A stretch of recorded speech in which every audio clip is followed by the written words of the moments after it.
즐거운 만남 아침마당 전북입니다. 연말 시상식 보면서 가족들과 오순도순 시간 보냈던 게 엊그제 같은데 벌써 1월 중순을 향해 가고 있습니다. 시간 빨라요. 그러니까요. 네. 우리 그 김태현 아나운서도 네. 그 말씀하셨다시피 뭐 시상식 얘기 나오고 그러니까 뭐 시상식 사회도 참 많이 보셨을 네, 테고 네. 또 상도 많이 받으셨죠? 뭐 그랬죠. 네. 일단 뭐 대외적인 상으로는 네. 한국 방송대상 지역 아나운서 부문 대상 받았고요. 대상. 네, 전라북도에서 주는 우수 봉사상 대상 받았고요. 전라북도 아나운서 연합회 회장상을 받았고요. 또 이제 사내적으로는 이제 KBS 사장상과 총국장상을 받았고요. 아 이제 그만해요, 그만해요. 아니 더 하세요. 아니, 문자로 보내줄게요. 아니 뭐 많아, 너무 많아. 아니 이대건 촌장님 분량만 좀 줄이면 되니까 더 하셔도 되는데. 예. 아니 근데 진짜 상도 네. 그렇게 상복도 많이 네. 있으셨으니까 상을 받으셨을 것 같은데 저도 이제 그 1994년 2월 8일 날 KBS 대학 개그제에서 제가 이제 그 은상 받았잖아요. 그 뒤로는 상을 받아본 적이 없어요.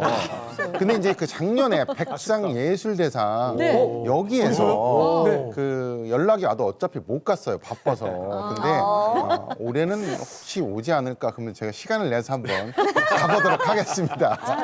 아니 원래 말이죠. 이 돈 욕심이 없다는 사람이 네. 돈을 가장 좋아하는 법입니다. 아니 우리 홍 MC가 좀 상이 좀 욕심이 있으신 것 같은데 그동안 또 아침마다 전북 MC로서 열심히 달려오셨잖아요. 그래서 제가 새해를 맞이해서 우리 홍 MC에게 안전하게 상을 하나 드리도록 하겠습니다. 사랑하는 우리 홍 MC님 그동안 수고했상 잘 가상 그 자린 내 거상. 야, 제가 진짜 방송에서 차마 이 얘기는 안 드리려고 그랬는데 문자 왔어요. 뭐라고요? 그래서 원주 씨, 저랑 2MC 하고 싶다고 이 자리를 계속 노리고 있더라고요. 조심하세요. 노리약이에요. 노리약입니다. 정말 역시나 이 두 분의 티격태격은 새해에도 여전히 이어지네요. 아유 정말. 근데 사실 상이라고 하는 게 누구나 다 받고 싶고 누구나 다 타고 싶잖아요. 저도 상 주시면 정말 잘 받을 자신 있는데 네. 어떻게 관계자분들 안 드실까요? 아무튼 오늘 모신 분들이요. 제가 정말 부러워할 만한 분들입니다. 세상에 전주 시민들의 후원과 응원으로 특별한 상을 타신 대단한 분들이라면서요. 그렇습니다. 지역의 문화 예술인들을 격려하기 위해서 네. 정말 어려운 예술 현장에서 활동하시는 이분들을 시민들 그리고 또 후원 기업이 상을 주신다고 그래요. 입합 프렌즈 예술상 수상자 4분 나오셨습니다. 어서 오세요.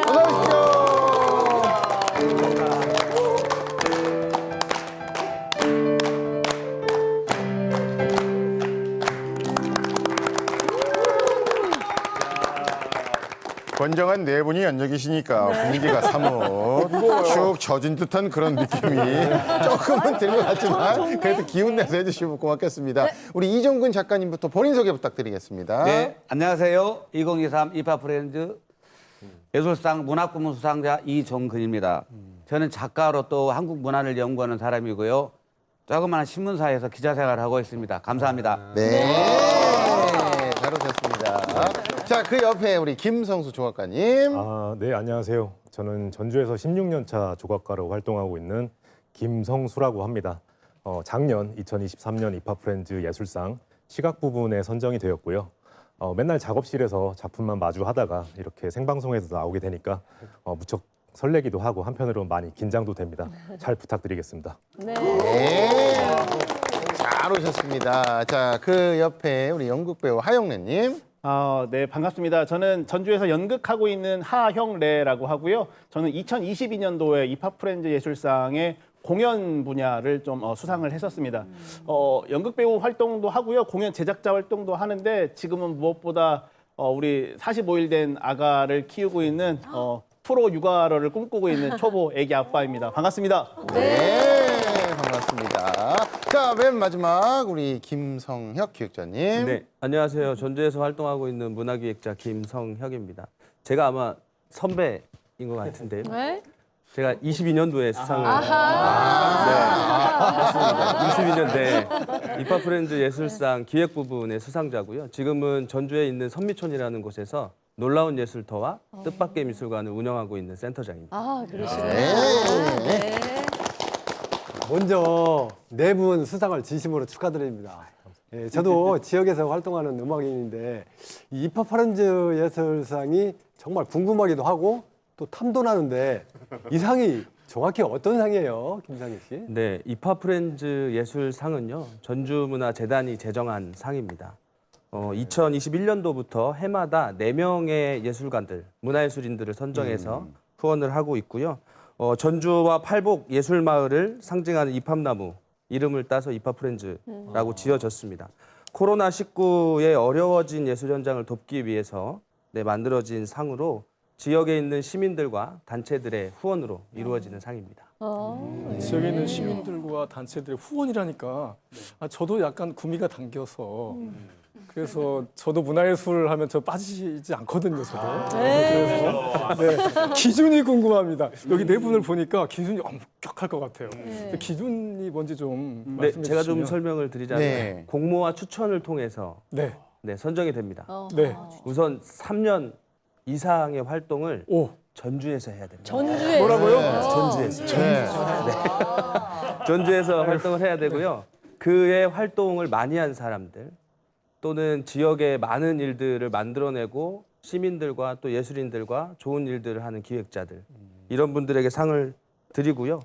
저는 다시 한번 말씀드리지만 2022년도에 공연과 문학과 시각 그리고 기획 이렇게 4파트의 상을 주셨는데 그중에서 기획자상을 받은 김서혁입니다. 감사합니다. 저는 20년 넘게 했는데 아직까지 연락이 없더라고요. 없었어요. 그 상을 노리는군요. 한번 노려보도록 하겠습니다. 2022년을 강조해 주셨는데 그러면 2023년에 상을 받게 되신 두 분 아직도 그 수상의 여운이 가시지 않았을 것 같아서 이 두 분은 수상 소감을 좀 여기서 들어보겠습니다. 이종근 작가님. 이종근 작가님. 그 사슴이 혼자 이렇게 운다고 그래요. 왜 울까요? 사슴이 왜 혼자 울어요? 왜요? 우는 소리를 한 번도 못 들어봤어요. 못 들었어요? 예. 우는 이유는 먹잇감을 찾은 거예요. 그래서 주인 이제 울잖아요. 그러면 먹잇감이 이제 찾았다 그러면 다른 사슴들이 와서 이제 먹잇감에 동참하게 되는데 사슴은 아니지만 사슴 같은 마음으로 그동안 이렇게 지내온 게 아닌가 싶습니다. 그리고 이 이팝 예술상은 저희들 같은 경우에는 그 전에는 자천으로 했는데 저희는 이번에 받을 때 거기 추천해가지고 받은 상이기 때문에 또 다른 의미가 있습니다. 그리고 제가 상복이 많았어요. 여기 지금 그 하영래 우리 저기 수상자가 와 있는데 그 문화집에서 상을 20년 만에 저희 준 게 있습니다. 전주시에서. 20년 지나서 받기도 해요. 그러니까 앞에 아까 못 받으신 분들 실망하지 마시고 20년 지나서 제가 정말 받았다는 거예요. 희망을 가지십시오. 화이팅! 수상 소감이 조금 길긴 했지만 좋았어요. 내용. 거의 그 대상감이셨습니다. 네, 그리고 우리 김성수 조각가님. 예, 저는 좀 짧게 하겠습니다. 일단은 이렇게 큰 상을 주셔서 다시 한번 감사드리고 저라는 그 작가를 추천해 주신 선생님 그리고 또 저라는 또 작가를 또 심사해 주셔가지고 또 뽑게 해주신 우리 운영위원 분들께 다시 한번 감사를 드리겠고요.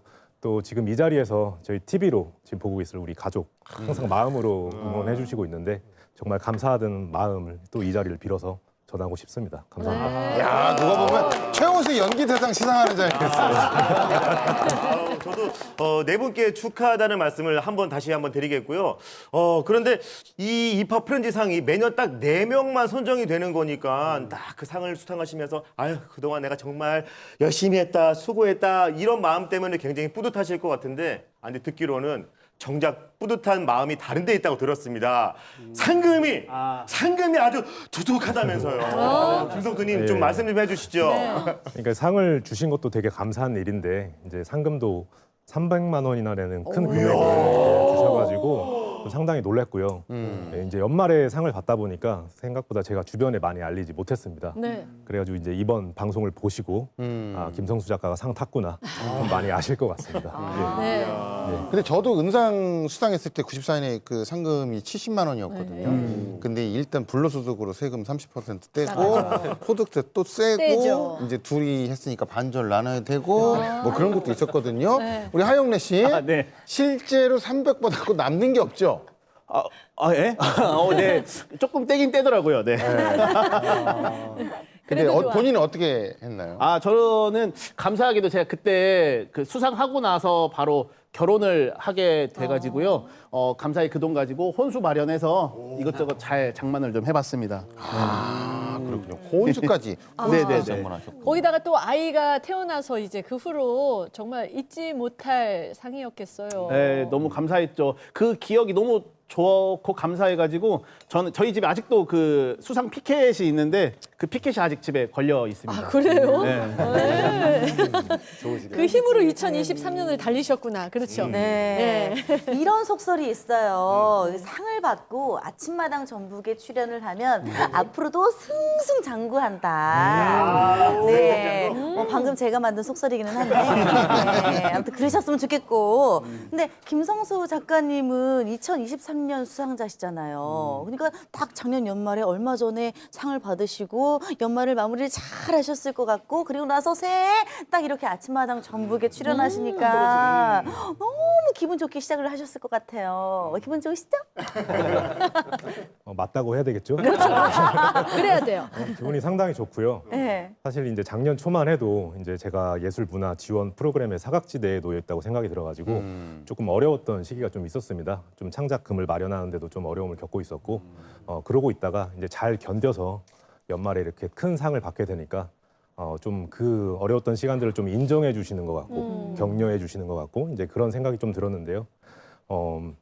제가 그 이렇게 멋진 또 시상식까지 좀 참여하게 돼서 작년 한 해 참 잘 살았구나, 예, 잘 버텼구나 이제 이런 생각을 좀 하게 됐습니다. 그리고 지호 씨께서 설명하신 대로 이렇게 또 새해 첫 출발을 또 이제 아침마당 방송과 함께하게 돼서 참 좋은 출발이라고 생각을 하고 있습니다. 네. 고맙습니다. 그 속설을 믿으세요. 네. 네. 말씀은 또 저렇게 점잖게 네. 이렇게 해주시고 아유 뭐 그런 것까지 이렇게 겸손하게 하시는데 막상 상 준다고 하니까 에? 제가요? 왜요? 다른 사람 많잖아요. 이러셨죠? 사실 이제 상이라는 게 네. 뭐 기쁜 마음이 가장 크긴 하지만 이제 어렸을 때 상 받을 때처럼 이제 마냥 기쁜 마음만은 아니었던 것 같아요. 그러니까 이제 상을 받으면서 따라오는 어떤 책임감, 그런 부담이 있었던 것은 사실이고, 제가 이제 전주에서 활동을 하고 있는데 이제 저를 좀 지켜보고 있는 뭐 후배들이라든지 제자들이라든지 이제 이런 또 친구들한테 또 좋은 모습을 또 보여줘야 된다고 생각을 하기 때문에 상을 받으면서 기쁨과 함께 약간의 부담감이 있었던 것도 사실입니다. 네. 저도 고창에서 책마을 해리가 사실 문화 예술의 어떤 정말 중요한 공간 거점 역할도 해요. 네. 예술인들이 와서 같이 문화예술 프로그램도 진행하고 그렇죠. 책 영화제라든지 생태예술제 이런 여러 문화예술 프로그램 진행하는 입장에서 생각해 보니까 네 분의 오늘 이야기가 정말 기대됩니다. 아하. 파이팅. 네. 그래요. 네. 이대건 촌장님께서 오늘 방송하면서 정말 기분 좋게 방송하시는 것 같아요. 네. 역대 세 번째인 것 같아요. 첫 번째가 고창 청년들 나왔을 때고, 두 번째가 그 연말에 본인 노래했을 때고, 그리고 오늘이거든요. 근데 왜 이렇게 기쁘냐? 혹시 전라북도로 확대돼서 내가 상을 받을 수도 있겠구나라는 생각도 있으신 것 같아요. 감추지 못하겠습니다. 아유, 그 기분 좋은 분위기 예, 살려드리자고요. 네, 네, 네. 네. 자, 그럼 본격적으로 이야기를 해볼 텐데 아까 김상혁 씨가 이제 선배라고 강조를 하셨단 말이에요. 그래서 방송은 냉정하니까 선배님들 얘기부터 먼저 듣겠습니다. 하영래 배우는 저도 연극 무대, 뭐 뮤지컬 보고 이런 걸 좋아하기 때문에 이분에 대한 관심도가 높습니다. 근데 본인이 배우로서뿐만 아니라 하는 일이 많다고 하는데 어떤 일들 하세요? 제가 지금 연극 배우로도 활동하면서 공연 기획자로 이렇게 활동을 좀 하고 있는데 그거 이외에도 아무래도 저희가 좀 생계도 끌어가는 게 좀 필요하다 보니까 진북 생활문화센터라고 하는 곳에서 이제 주로 마을 주민분들하고 어떤 예술놀이를 하면서 살아갈까에 대한 고민하는 그런 마을 축제, 마을 뭐 문화예술 놀이를 같이 기획하는 그런 일을 좀 하고 있고요. 그러다 보니까 이제 저희 동네 진북동, 뭐 금암동 이런 동네에서 내가 우리 동네 축제를 좀 기획해보고 싶다 하는 분들이 계세요. 그래서 젊은 분들, 나이가 많은 분들은 뭐 60대, 70대 분들까지 포함해가지고 같이 우리 동네 축제, 우리 마을 축제를 같이 기획하고 만드는 일을 하고 있습니다. 그 연극 배우이자 연극 기획도 하시고 네. 또 한 기관의 기획팀장으로도 활동을 하시는데 그걸 뭐 다 제쳐두고 1위가 그 1순위가 그 유아 네. 육아? 아, 네. 그러니까 이제 네, 갑자기 덥네요. 저희 아기가 지금 45일째인데 저의 올해 꿈이 있다면 다른 것보다 아가를 와이프하고 같이 잘 키우는 거에 좀 가장 목표를 두고 있습니다. 그래서 올해는 육아휴직을 좀 썼어요. 요즘 아이들 잘 키우게끔 하기 위해서 나라에서도 지자체에서도 노력 많이 하잖아요. 그래서 저희도 그 노력 잘 받아서 아이 잘 키워보려고 합니다. 힘들어요, 육아가. 그렇죠? 맞습니다. 말도 못해요, 말도 못해요. 저렇게는 웃고 있지만. 네, 어쨌든 뭐 지금 한창 육아의 아주 매운맛을 제대로 느끼고 계신데 어쨌든 문화예술인으로서의 맨 처음 시작은 연극 배우셨던 거죠? 네네네. 그 제가 연극을 시작하게 됐던 게 개그맨 시험 그 군대 제대하고 나서 개그맨 시험을 좀 봐볼까라는 생각에 개그맨 시험을 보러 다니다 보니까 그때 이제 선배님들이 했던 이야기가 개그도 연기다. 기본 연기가 되어야만 개그도 할 수 있는 거다라고 해서 그때부터 이제 극단 들어가고 연극을 배우고 연기를 배우고 했었는데 그게 좀 시간이 흐르다 보니까 어느새 제가 연극 무대를 더 즐거워하고 연극 무대에 서 있게 되더라고요. 그래서 지금 이렇게 무대에도 서고 공연을 기획하는 기획자가 되어 있습니다. 개그맨 시험도 보셨나요? 네, 제가 2009년도, 8년도부터 시작해가지고 해마다 시험 봐서 한 8번 정도는 떨어졌던 것 같아요. 그렇게요? 근데 궁금해지네요. 지금 이 안에 개그맨 그리고 개그우먼 출신이 있거든요. 그렇기 때문에 조금 떨리겠지만 한번 보여주실래요? 제가 그 선배님들 앞에서 이렇게 하는 게 참 자, 박수 드립니다. 네, 그럼 그때 개그맨 시험 볼 때 했었던 그 개인기를 한번 해보도록 하겠습니다. 좋아요. 개인기. 그 제 품에서 토끼가 한 마리 나오는 마술인데 마술 한번 보여드리겠습니다. 우와. 이야. 물렸어. 감사합니다.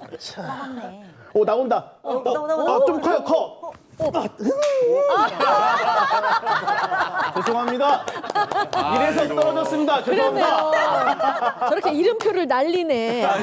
떨어져서. 제가 또 이런 말씀을 제가 좀 드리면 그렇지만 네. 제가 그 노래로 이걸 표현해드리면 어떻게? 팔수는 아무나 하나 팔수는 아무나 하나 이런 노래도 생각나요. 여기서 지지 마시고 아니에요. 길을 좀 살려드리게요. 자, 구수 가느냐? 네. 어떻게 되느냐? 자, 무대로 모실까요? 무대로 갈까요? 무대로 모시겠습니다. 네, 구수에 한번 도전해 보도록 하겠습니다. KBS 아침마당 공채 개그맨 시험에 나온 하형래라고 합니다. 제 지금부터 우리 어머니 아버님들께 약장수로서 물건을 한번 팔아보도록 하겠습니다. 네. 우리 어머님 아버님들 제가 누구예요? 우리 어머님들 아버님들한테 효도하러 나온 장수 아니겠어요? 장수가요 어머니 아버님들한테 물건 팔러 왔겠어? 내가 효도하러 왔다니까.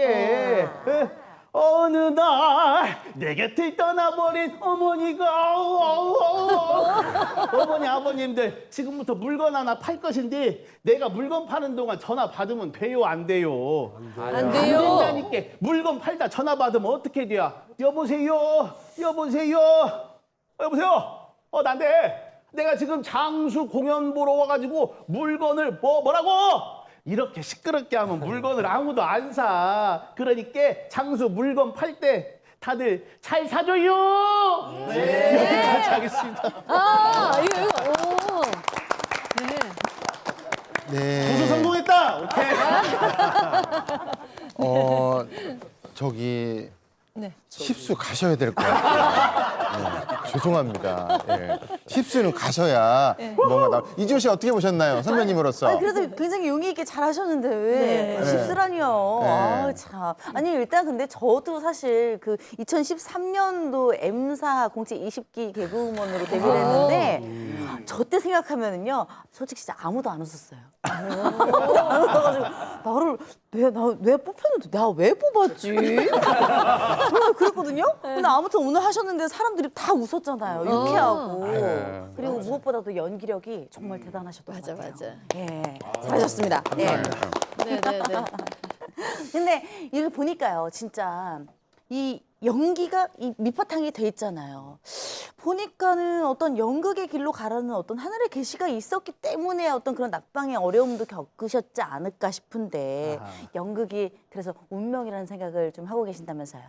그러니까 제가 사주팔자 이런 걸 잘 믿지는 않는데 어느 날 한번 저희가 연극쟁이들끼리 그런 얘기가 있어요. 29에서 30 사이 왔다 갔다 할 때쯤이 첫 고비가 온다. 그러니까 이 고비가 결국에는 내가 이 길을 계속 갈 것이냐 아니면 그만둘 것이냐를 처음 생각하게 되더라고요. 그쵸. 한 30 시작할 때쯤.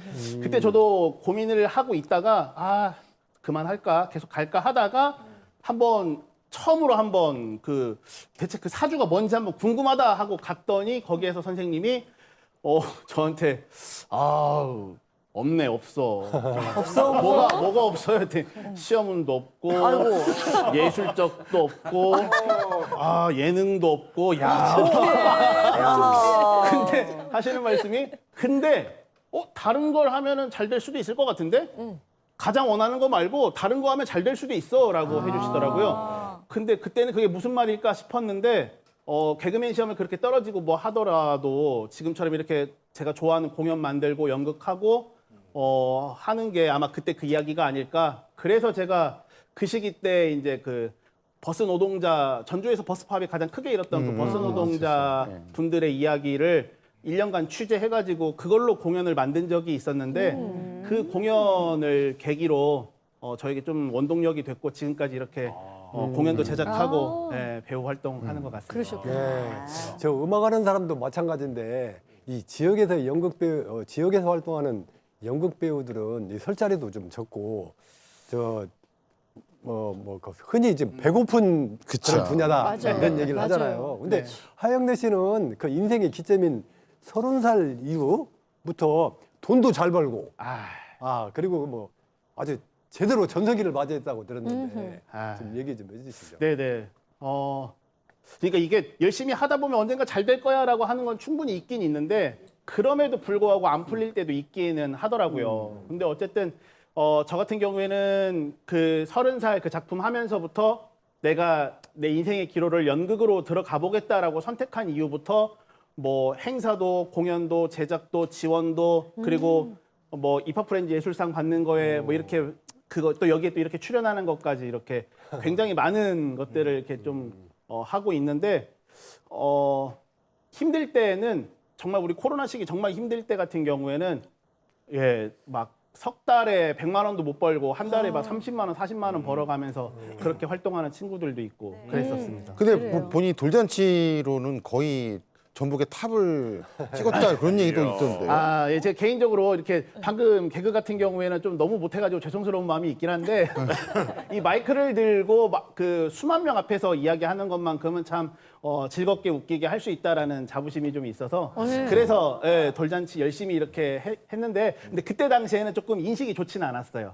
어디 연극 배우가 지금 이 마이크를 잡고 딴따라를 하고 있어? 어디 연극인의 자긍심을 네가 이렇게 낮추고 있어? 하시는데 지금은 저도 좋은 선택했다고 생각하고 지금 선배님들도 다들 그래 네가 다양하게 하려고 시도했던 게 참 좋은 시도였던 것 같다라고 인정해주고 계세요. 그러면 전공이 연극영화과 아니면 레크레이션 학과였나요?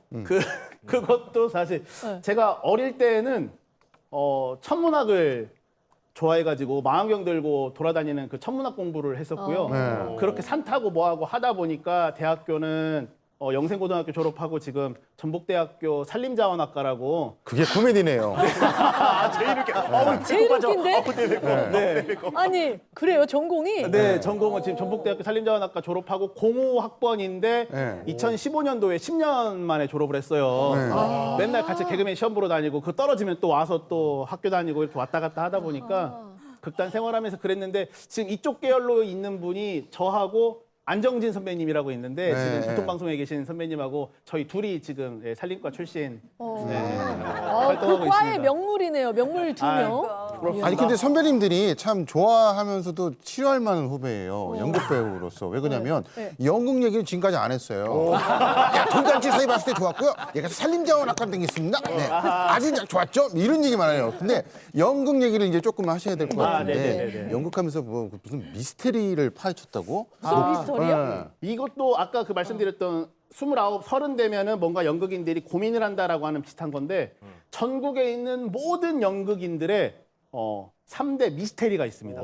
무슨 미스터리요? 네네네. 무슨 미스터리? 혹시 어떤 것이? 원주 씨 제가 알겠어요? 한번 좀 아, 네네네. 추측을 좀 해보자면 네. 3대까지는 모르겠는데 실제로 제 후배 중에 극단에 아직까지도 활동하는 후배가 있어요. 한 20년 거의 가까이 됐는데 매년 이제 매월 그 정산을 하잖아요. 네. 그때만 되면 얘가 만취가 전화가 와요.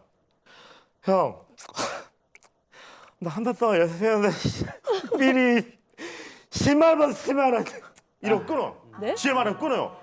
걱정되잖아요. 네네. 다음날 아침에 걱정돼가지고 전화를 해요. 야, 너 괜찮아? 어디야? 했더니 나 극장 나와 있지. 다시 돌아오는 거예요. 10만 원 벌려고 한 달 동안 열심히 해서.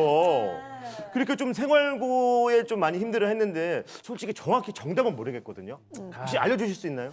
그러니까 그 3대 미스테리가요. 네. 일단 첫 번째는 야, 나 진짜 돈 없어 하는데도 연습 끝나면 항상 술을 먹으러 가요.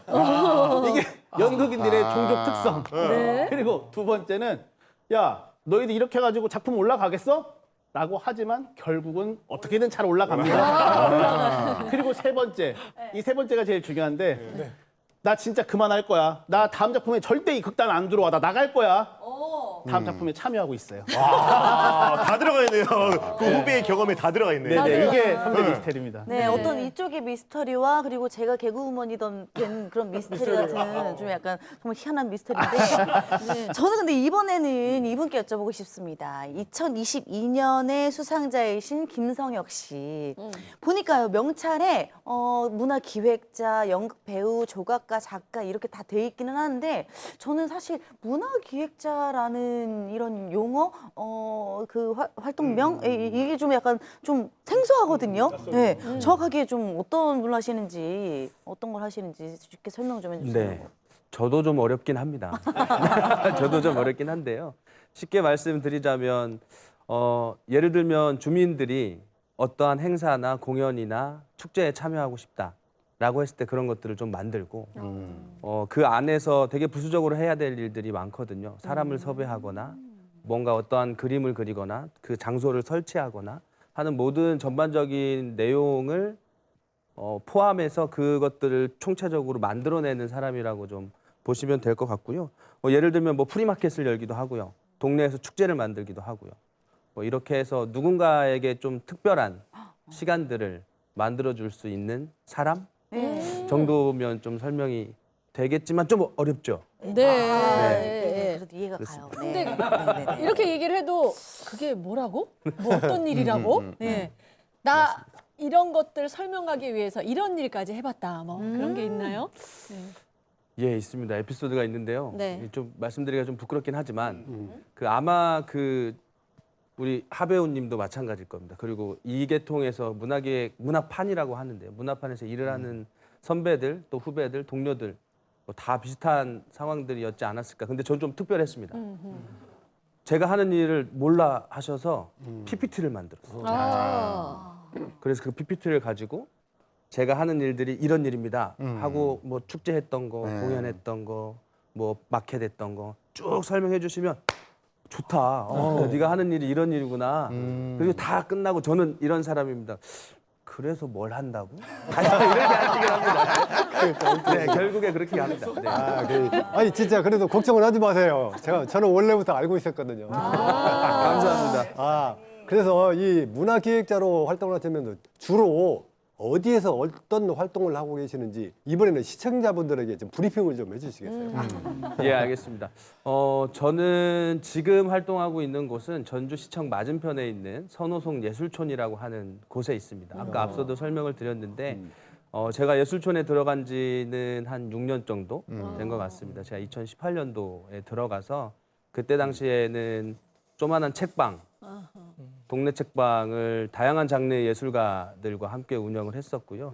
그걸 토대로 활동을 한 5년 정도 하니까 결과물들이 좀 나오기 시작을 했고 그래서 작년부터 놀라운 예술터라고 하는 예술인들의 창작 활동을 지원하는 센터입니다. 그리고 미술관, 뜻밖의 미술관이라고 하는 이름을 가졌는데요. 진짜 뜻밖의 장소에 있습니다. 예전에 그 장소가 성매매 직결지였고 그 직결지가 폐쇄되면서 그 공간 한복판 정중앙에 뜻밖의 미술관이라고 하는 이름을 가진 예술인들의 창작 활동의 결과물들을 발표할 수 있는 그런 장소를 운영하고 있습니다. 그러니까 저도 지금 책마을 해리가 바닷가에 있는 작은 마을에 있거든요. 폐교인데 제가 거기 20년 전부터 이렇게 드나들기 시작했는데 처음부터 마을의 어르신들이나 동네 이 지역 분들이 거기 도대체 뭘 하려고 여기 왔다 갔다 하느냐. 그 책마을 해리 딱 하니까 책마을? 이거 도대체 무슨 마을이냐. 한편으로는 좀 약간 그러다 뭐 금방 가버리겠지 이런 의심의 눈초리도 있고 도대체 뭘 하는지 몰라 이런 게 있었는데 저도 지금 김성혁 그 기획자 이야기를 들을 때 지역에서 뭔가 하는 일이기 때문에 어쩌면 지역의 여러분들이 그런 약간은 도대체 뭘 하고 있지 하는 의심, 뭐 경계 이런 것도 있었을 것 같아요. 전자님 그렇게 얘기해 주시니까 참 생각에 잠기게 되는 것 같습니다. 2018년도에 다시 전주에 내려와서 그 장소에 가서 책방이라고 하는 것들을 다른 예술가들하고 같이 운영을 했었는데요. 실은 처음에는 신기한 눈초리 반, 경계하는 눈초리 반이었던 것 같습니다. 그래서 저희가 하고 다녔던 건 무조건 한 인사입니다. 인사. 누굴 만나든 누가 오든 정말 친절하게 인사하는 거. 그렇게 시작을 했고요. 그렇게 좀 해가 바뀌고 시간이 지나니까 점차적으로 좀 인정의 눈빛이나 아니면 따뜻한 차라도 한 잔 대접해 주시고 이제는 물어봐 주시더라고요. 그래서 너희가 여기에서 뭘 하고 싶어? 그래서 저희가 그때 했던 얘기가 여기서 아픈 역사는 참 아프지만 이 아픈 곳에서 정말 아름다운 꽃을 피울 수 있지 않겠습니까? 저희는 그런 일을 문화예술이라고 하는 힘으로 하고 싶습니다. 이렇게 좀 지금은 많이 응원해 주시고 지지를 받고 있습니다. 단순하게 그냥 열심히만 산 게 아니라 노력도 많이 하셨고 맞아요. 그 안에서 또 분명히 또 좌절도 많이 겪으셨을 것 같아요. 하지만 굳굳하게 또 일어나셔서 오늘 이 자리까지 나오셨는데 그렇게 열심히 하시다 보니까 또 상복도 많으셨대요. 이파 프렌즈 그 문화상 말고도 문화 기획자로서 아주 큰 상을 받으셨다. 큰 상. 그렇게 말이 있던데 어떤 상입니까? 아, 예. 또 이렇게 알아주셔서 감사합니다. 아 그런가요? 네, 저도 영광입니다. 그 22년도가 저한테 참 행복했던 해인 것 같습니다. 그 이파 프렌즈 상을 받기 전에 그 내일의 기획자 어워드라고 하는 큰 상이 있는데요. 그 해에 만들어진 상입니다. 첫 회에 전국에 있는 문화기획자들, 그러니까 40대 이상의 선배들이 그 40대 아래에 있는 후배들을 응원하기 위해서 만든 상인데요.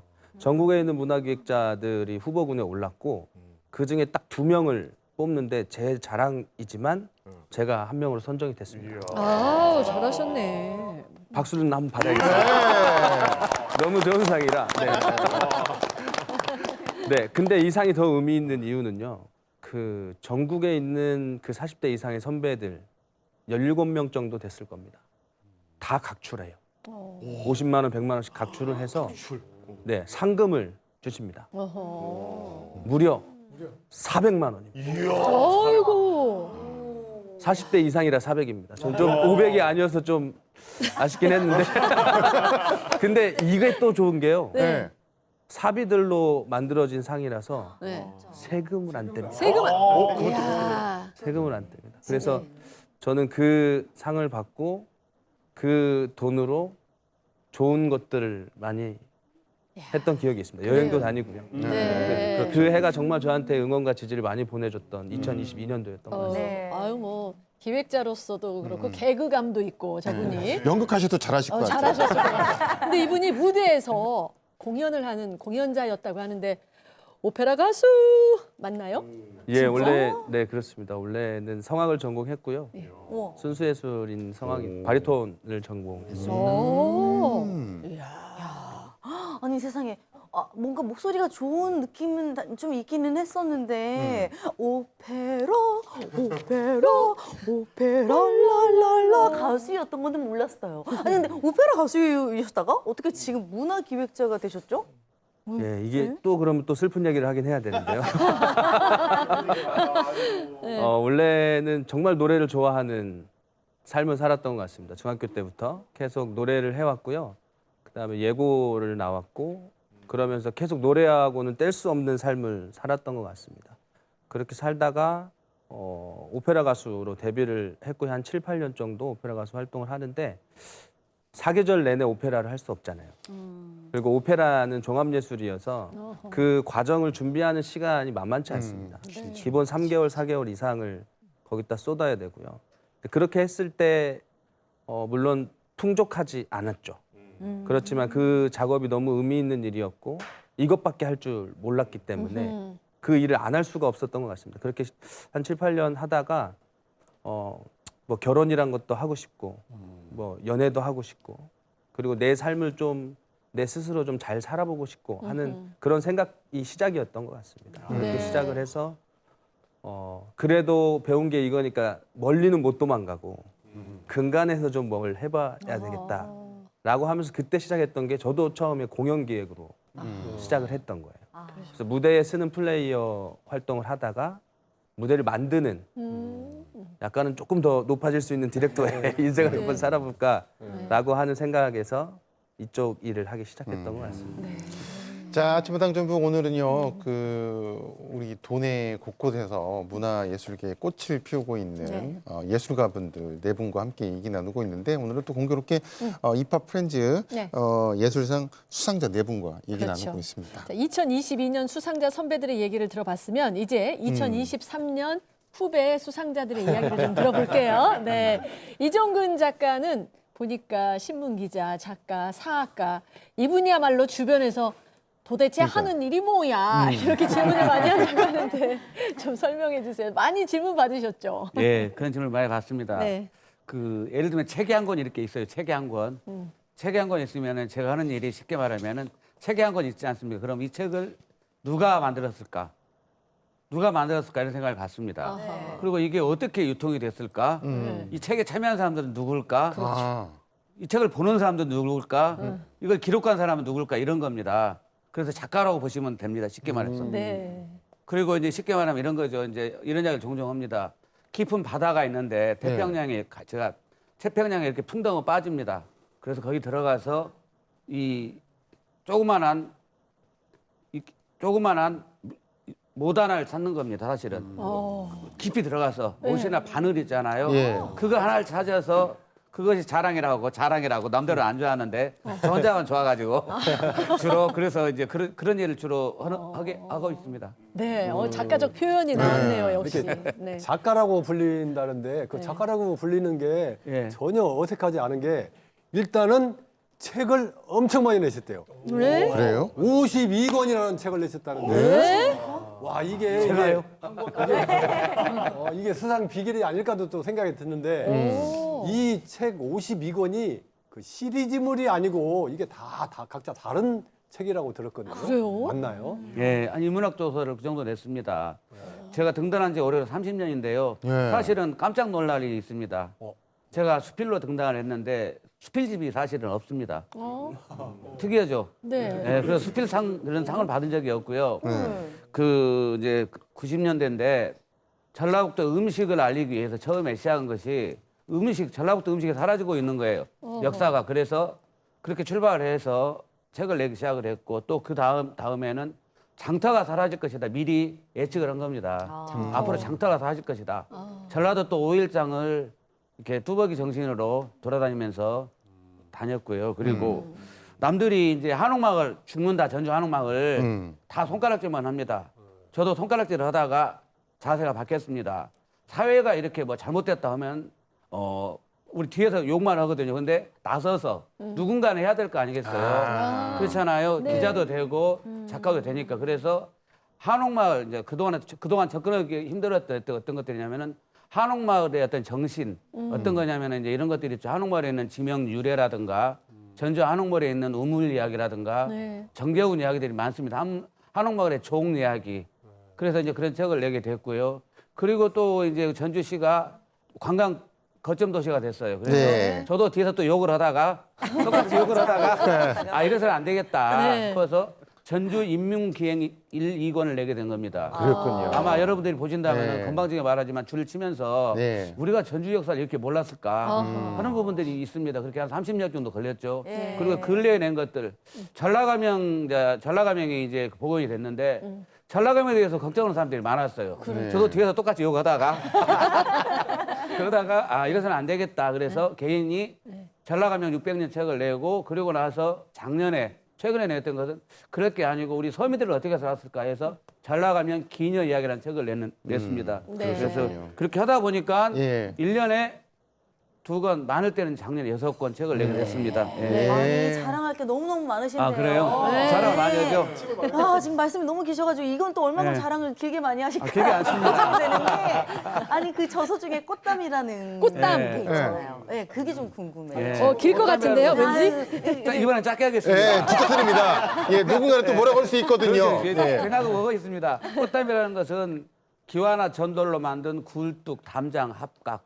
그리고 그걸 시작이 된 것은 한 20년 전에 흙이 사라지고 그리고 우리나라 이제 해외를 소개할 만한 것들이 많지 않습니다. 그래서 한 20년 전에 기획을 해서 전국에 있는 뭐 이렇게 민가 그다음에 궁궐에서 그런 걸 모아서 소개를 한 겁니다. 저런 게 다 꽃담인 거죠 지금. 예, 예. 사실 저는- 모든 예. 것들. 저는 종류입니다. 그러니까 이종근 작가하면 꽃담, 꽃담하면 이종근 작가일 정도로 뭐 신문이나 뭐 책이나 이런 데서 너무 많이 알리신 분이라고 네. 그렇게 또 저희는 알고 있습니다. 근데 중요한 건 뭐냐? 국어 사전까지 등장이 됐대요. 꽃담이라는 게 국어 이종근 사전에? 작가님 때문에 네. 맞나요? 예, 예. 예전에는 이제 화문장이라서 이렇게 담을 아름답게 꾸민다. 여기 나오면 화문 이야기 하지 말라 했는데 예. 딱 한 번만 하겠습니다. 그래서 그러십시오. 담을 꾸미는 것으로 화문장이라고 나왔었는데 아. 시작할 때 시간이 많이 흘러고 나니까 그게 이제 인터넷이라든가 이런 데 보면 네이버 사전 같은데 네이버 사전 하면 안 되는데 아무튼 사전에 이렇게 나와 있습니다. 예. 그 저희들이 만든 용어입니다. 그렇게 해서 예. 한 20년 걸리니까는 사전에 등재가 될 수 있는 겁니다. 예. 초록창에 나온다라는 거 예, 말씀드리면서. 그리고 이제 뭐 담장 중앙초등학교 담장 만들 때도 이렇게 가서 자문도 해드렸고요. 그리고 그 세종시에 가면 혹시라도 여기 이제 관심들이 많겠지만 세종시에 가면은 한설동 아침뜰 근린공원이라는 곳이 있습니다. 네. 그게 제 아이디어로 만들어진 공원이 되겠습니다. 꽃담 공원입니다. 그러셨구나. 예. 좋아요. 그냥 자랑한 김에 네, 자랑. 하시죠 뭐. 저 KBS 다큐멘터리 작가로 데뷔를 아유, 하셨는데요. 네. 꽃담의 유혹 네. 맞죠? 꽃담의 예. 유혹. 유혹. 여기서 이거 말하면 KBS 안 좋아하겠지만 사실 전주 KBS 이렇게 아까 대한민국 스토리 공모전에 상을 받았는데 네. 전주하고 이렇게 같이 좀 해보려고 그랬어요. 그랬더니 상황이 안 좋았습니다. 지금은 많이 좋아졌겠지만 네. 그래가지고 서울로 넘어가서 서울 KBS의 추석 특집으로 해서 꽃담의 유혹 1부, 2부 해서 네. 해외로까지 이렇게 알려진 작품입니다. 해외까지. 그래서 일부는 우리 그 서민들의 삶 또 양반의 삶이 나와 있고 2부는 궁궐의 삶이 나와 있어서 네. 그 나름대로는 당시에 히트를 쳤던 작품이죠. 오. 그리고 추석 특집으로 이렇게 방송이 됐었는데 시청률 3.7%가 나와가지고요. 한 12 정도 했습니다. 지상파에서. 네, 당시에 저게 그 내용입니다. 다시 보기 하고 싶네요. 네, 우리 이종구 작가님은 고창에 나온 정말 대단한 작가인데. 네, 제가 이 책을 같이 이렇게 출판을 하기도 했습니다. 그래서 아, 그래요? 네네 이 아까 책인데 나왔었죠. 아까 나왔던 책인데 네. 저랑 같이 작업했던 책이에요. 그래서 그랬군요. 작가로서의 면모가 정말 뚜렷한 분이라는 걸 알고 있는데 네. 그래서 어렸을 때부터 이렇게 글쓰기를 사랑하고 열심히 하고 그랬는지 유년 시절도 궁금해요. 예, 아주 시골이라서요. 제가 사는 데가 고창 선동초등학교입니다. 선동이면 이제 낙도락에서 이렇게 선생님들 같은 경우에 승진 가산점을 주는 데예요. 그 정도면 이제 짜장면 구경도 못했고요. 짜장면이라는 것을 몰랐고 이제 쉽게 말하면은 텔레비도 볼 수도 없었고요. 과거에 텔레비라고 그랬죠. 고창 말로. 그 표준어는 텔레비전입니다. 그 고창 말로 썼습니다. 그 정도로 이제 힘들고 도쿄 발맞을 정도로 정말 지금도 버스 별로 안 다녀요. 거기서 이제 그런 자연을 보면서 제가 거기서부터 이제 출발이 된 거예요. 그래서 이제 그런 환경이 있었다는 걸 말씀드리고 대학교에 한문교육과를 이제 들어가게 돼서 우리 은사님을 만나는데 돌아가시는데 그 은사님이 사람을 가만히 안 놔둬요. 그래가지고 네. 그 수업 끝나면은 한 시간씩 수업을 한문 공부를 120명이 받고 네. 주말이면은 사당 전주 인근의 사당에 가고 방학 되면 또 화순 전남도 도남제 같은 데 가서 거기서 한 달 동안 2달 동안 무릎 꿇고 한문 배우고 그렇게 하다 보니까 이제 그 이미지도 이제 글에 대한 이미지도 생기고 그리고 그러면서 이제 뭐 KBS에 라디오도 나가서 이렇게 글도 쓰고 뭐 잡지 등등 해서 하다 보니까 꼭 글을 쓰려고 한 건 아니고요. 물론 학교 다닐 때 이제 문예반도 들어가고 했지만 하다 보니까 글을 쓰게 된 겁니다. 네. 예, 자꾸 시간 때문에 지금 다 보고 있어요. 방송 끝나고 이분 모시고 찜질방에서 수다 떨고 싶어요. 아, 말씀을 정말 잘하시네. 아이고 너무 깁니다. 아니, 저는 제가 생각할 때는 그 기획자들 계시고 연극 배우 계시잖아요. 네. 이거 연극 한번 같이 해보시는 것도 좋지 않을까라는 생각도 듭니다. 근데 제가 기록하겠습니다. 이 작가님께서 지금까지 이렇게 책 내시고 뭐 하셨던 걸 보면은 네. 대부분 그 뭐 국어사전에도 없는 그런 내용들을 많이 다루셨거든요. 근데 다 일일이 걸어다니면서 이렇게 다 취재하시고 책에 집필하셨는데 원래 그 시골이라서 걷는 걸 좋아했습니까? 시골도 그렇지만 이제 그 예. 걸어다니는 게 기본적으로 좋아요. 그리고 걸어다니면은 이렇게 바람 소리, 물소리, 새소리를 들을 수가 있고요. 그리고 전에 장터기행을 갔는데 순창 지역나무 혼나는데 이거 순창 쌍치라는 곳에 갔습니다. 예. 그래서 이제 다음 버스를 기다려야 되는데 아 이거 오래 기다립니다.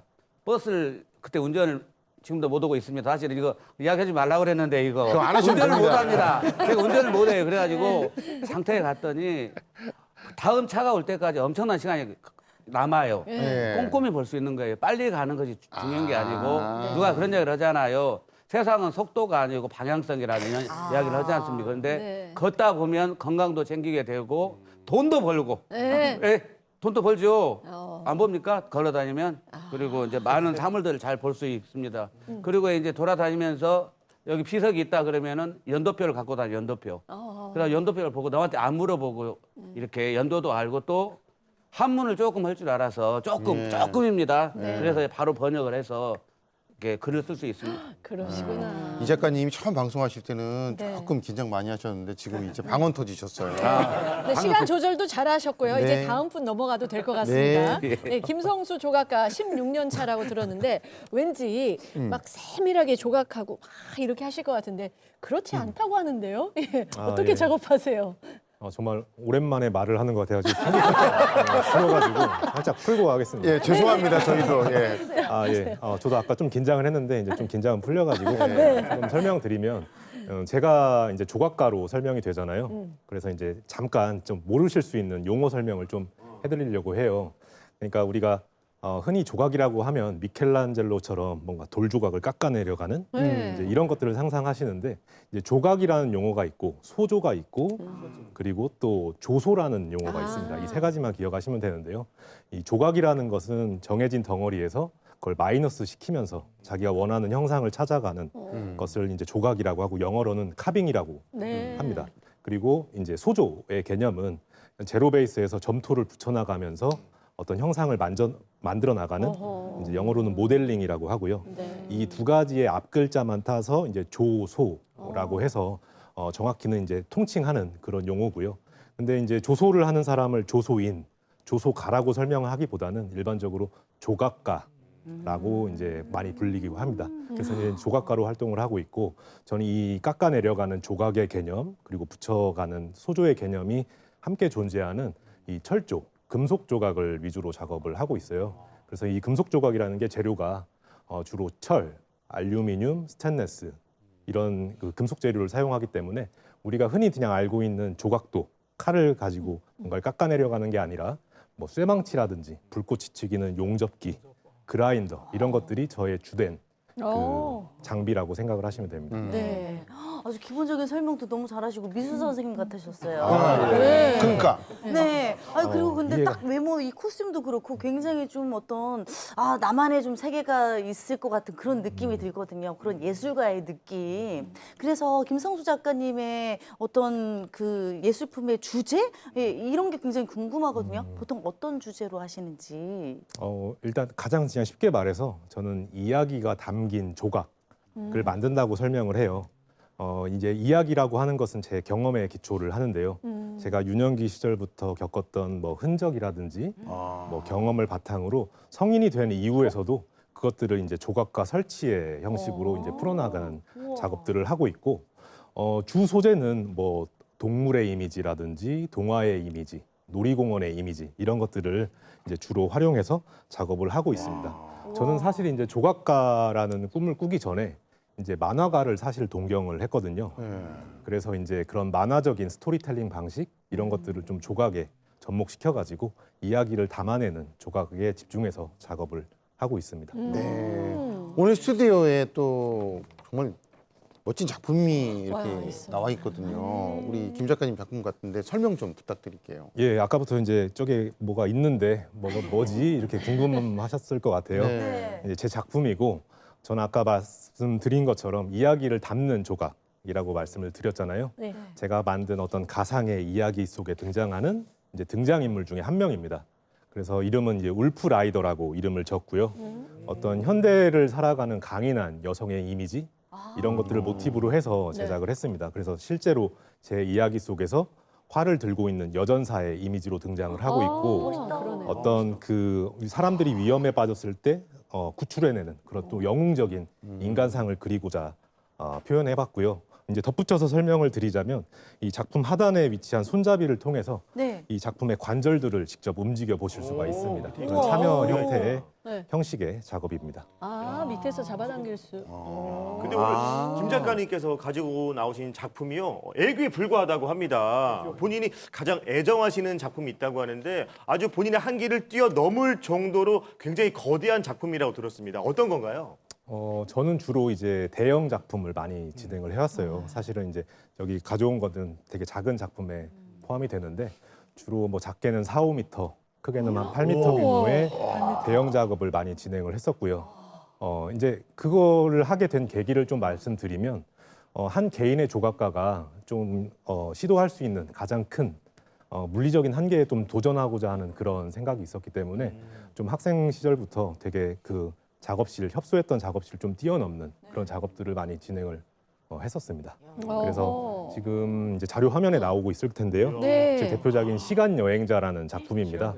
이 작품은 사실 이 놀이 기구의 요소를 가지고 있고, 실제 동전 500원을 넣으면 일정한 시간 동안 시계의 반대 방향으로 돌아가는 작품이고요. 실제로 사람이 탑승도 하고, 제가 그 관람자들한테 제 작품을 이제 탑승을 해서 뭐 잠깐이지만 그 탑승한 시간 동안은 자신이 정말 숭수했던 과거로의 시간 여행을 떠날 수 있는 그런 좀 경험을 체험케 하고자 그렇게 의도를 해서 작업을 좀 지금 그럼 진행했습니다. 어디에 전시가 돼 있나요, 작품? 그 작품? 이 작품은 2021년 그 강원 국제 트리엔날레에 초청이 되어가지고 전시 기간 동안에 전시를 한 다음에, 전시 기간이 끝난 다음에도 강원도 홍천군에 있는 그 문화 공간에 설치가 돼서 현재까지도 많은 아이들의 사랑을 받으면서 전시가 되고 있습니다. 그렇군요. 뛰어다가 우리 여기다 갖다 놓으면 우리 전북의 아이들도 좀 근데 되게 전시관 미술관들이 작품 절대 손대지 마시오잖아요. 맞아요. 근데 아까 영상에 보니까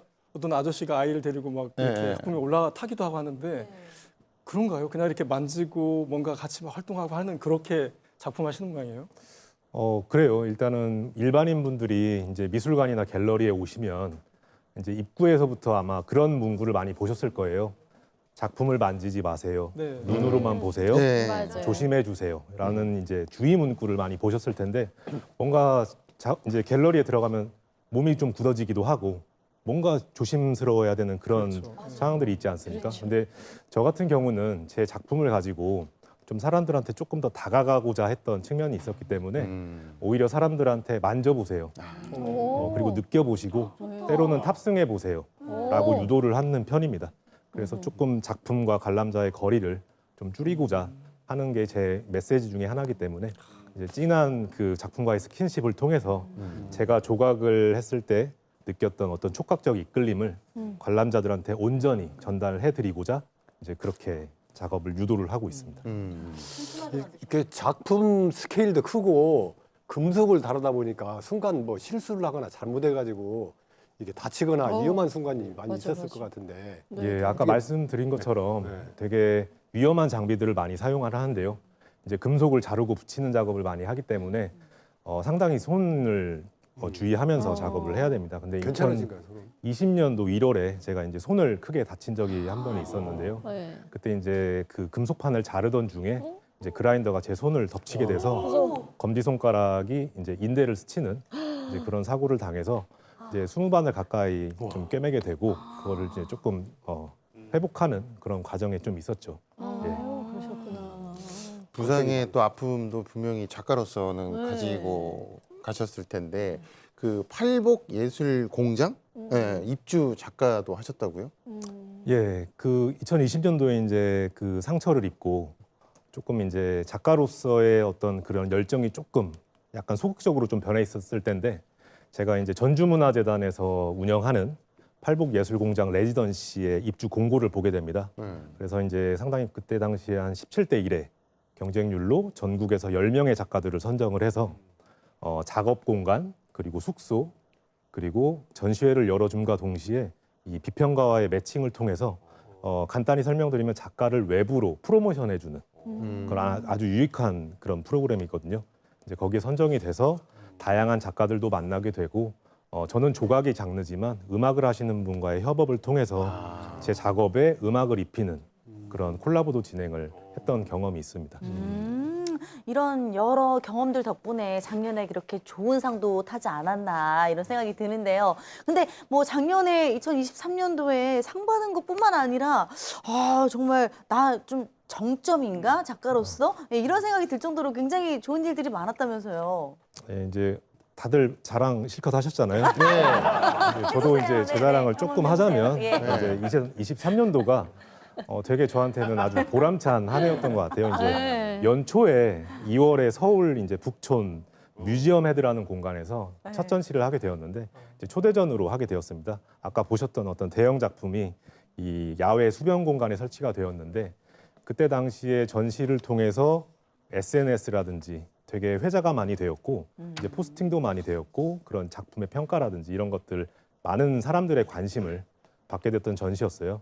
이제 그거를 기점으로 해서 9월, 10월에 이제 개인전을 전주와 서울에서 릴레이 형식으로 하게 되었는데 이제 개인전 내용은 별개로 이 홍천군에서 진행하는 그 동심 조각 공모전이라는 게 있습니다. 전국 공모인데 거기서도 이제 수상을 하게 되었고 그리고 그 대기업 건설사에서 초대하는 초대 개인전 그리고 한국전력공사에서 주최하는 작가 공모에도 선정이 되어서 거기서도 이제 초대 개인전의 형식으로 진행이 되었고 지금 현재 연말부터 2월 초까지 진안에 있는 가위박물관에서 또 초대를 받아서 작년 초부터 정말 현재까지 쉴 틈 없이 그렇게 계속 초대를 받아서 계속 릴레이 형식으로 전시를 계속 진행을 해왔고 또 활용 점정이죠. 작년 말에 이런 그 이파프렌자라는 큰 상을 받게 되어가지고 2023년은 저한테 아주 행복한 한 해였던 것 같습니다. 네. 김 작가님 혹시 연극하고 싶은 생각은 없으신가요? 오늘 그 한 팀 꾸릴까요? 네. 딱 되네요, 딱 되네요. 뭐 지금 김성혁 기획자는 지금 아이디어 떠오르는 것 같은데요. 맞습니다. 네. 맞습니다. 수상을 통해서도 그렇고 사람들과의 만남을 통해서도 정말 보람 있고 기억에 남는 순간 어떤 게 있을까요? 행복을 느꼈던 순간. 저는 아무래도 예술을 전공해서 그런지 모르겠지만 그 예술인들한테 좀 집중을 하는 버릇이 있는 것 같습니다. 그래서 지금 올해까지 하게 되면 이제 5년 차 전주 시로부터 이제 청년예술 시점이라고 하는 사업을 하고 있는데요. 그 사업은 사회로 진입하는 청년예술인들을 돕는 사업입니다. 근데 대부분의 청년예술인들이 공교육을 통해서 대학에서 기능 위주의 교육들을 많이 받잖아요. 근데 그 기능 위주를 넘어서 사회에 나오면 어떠한 부분들을 해야 되는지 이런 것들을 같이 공부하고 서로 좀 자극을 받고 영감을 받는 사업입니다. 예를 들면 시인과 성악가와 조각가가 만나는 거죠. 그러면 시인은 시를 씁니다. 그러면 그 시 내용을 가지고 성악가는 곡을 만들어요. 그래서 자기가 부르는 거죠. 그렇죠. 그러면 그 부르는 음악을 듣고 조각가가 영감을 받아서 조각을 합니다. 이런 형태로 프로젝트가 한 9개월, 10개월 정도 1년 동안 촘촘하게 들어가거든요. 근데 그 과정을 보면서 아, 왜 나는 저런 선배가 없었지? 뭐 이런 생각도 좀 해보고요. 아, 나도 저 안에서 들어가서 좀 같이 활동을 해보고 싶다라고 느끼는 순간이 엄청 많은 그런 일들을 경험하고 있습니다. 그렇군요. 하영래 배우님도 연극 배우 활동하시면서 문화예술센터에서 기획일도 맡아서 하시잖아요. 그중에서 또 연극 동아리 활동도 이끄시는데 일반인들한테 연극을 가르친다는 게 굉장히 쉽지 않을 것 같아요. 어렵다면 어렵기도 한데 그것보다 가장 어떻게 보면 보람찬 일이라는 생각이 들어요. 생각보다 우리 주변에 생각보다 연극이라고 하는 것에 관심 있는 분들이 굉장히 많으시더라고요. 해보니까 제가 지금 거짓말 6년, 7년 차 함께 시민연극반을 함께 운영을 좀 하고 있는데 그중 대표적인 동호회가 나로누림이라고 하는 동호회가 있어요. 그 동호회가 제가 생활문화 기획자든 연극 일을 하면서든 처음으로 함께 접했던 동호회고 직접 만든 동호회인데 그 동호회가 함께 해오면서 우리가 즐겁게 연극을 즐겨보자라는 취지로 시작해서 작년에 감사하게도 대한민국 시민연극제에 출품도 하고 제주도까지 가서 전라도 대표로 공연까지 하고 오게 됐습니다. 그래요. 자, 이제 이 네 분 가운데 가장 큰 형님 역할을 하신 우리 이종근 작가님. 어떤 계획이 있으세요? 정말 궁금해요. 올해는 이제 그 2권의 책을 냅니다. 네. 전주 윤수로고 전라가면과 와유라는 책을 내고요. 우리 지역 작가 중에 이승철 나이 다 많이 드신 선생님하고 이존한 선생님 책 내시는데 제가 무료로 봉사해드리고 했습니다. 올해. 그게 계획입니다. 아유, 네. 좋은 일 하시네요. 마지막 말씀을 짧게 해주셔서 그만큼 감사드립니다. 네. 자, 소중한 예술가분들하고 얘기를 나눠봤는데 이분들에게 드릴 책 어떤 책인가요, 촌장님? 오늘 책은 특이한 제목인데 번역 황석희. 네. 이게 되게 이제 책 하면 저자 누구, 뭐 편집 누구 이렇게 하는 그 크레딧이에요. 이거는 영화 번역자가 자막 아시죠? 번역자가 그분의 영화와 삶, 일상을 이렇게 책 한 권으로 만들었습니다. 오늘 네 분이 오셔서 이분들이 전라북도 문화를, 예술을 기획을 통해서, 글을 통해서, 활동을 통해서 우리 도민들에게 잘 번역해주는 분들이라는 생각이 들어서 이 책을 가져왔고요. 네. 이 책은 작년 수상자 중에 우리 김성수 조각가에게 선물하도록 하겠습니다. 네. 감사합니다. 정말 상이란 게 사실 더 열심히 하게끔 힘을 주는 거잖아요. 이분들 받을 만한 분들이 받았다는 생각이 들면서 더 열심히 잘 뛰어주실 것 같습니다. 여러분 앞날 화이팅입니다. 고맙습니다. 고맙습니다. 네. 자, 우리 지역의 멋진 예술인들과 함께 해봤는데요. 이분들이 옆에 계셔서 얼마나 고맙고 또 행복한지 모르겠습니다. 그렇습니다. 다음 주에 또 좋은 일이 있습니다. 여기 보시면 전북 특별자치도 D-6 다음 주 1월 18일에 좋은 소식 있잖아요. 전북 특별자치도 우리도 준비하고 파이팅 하자고요. 저희는 다음 주에 더 행복한 소식 가지고 여러분 찾아뵙도록 하겠습니다. 시청해주신 여러분 고맙습니다. 고맙습니다.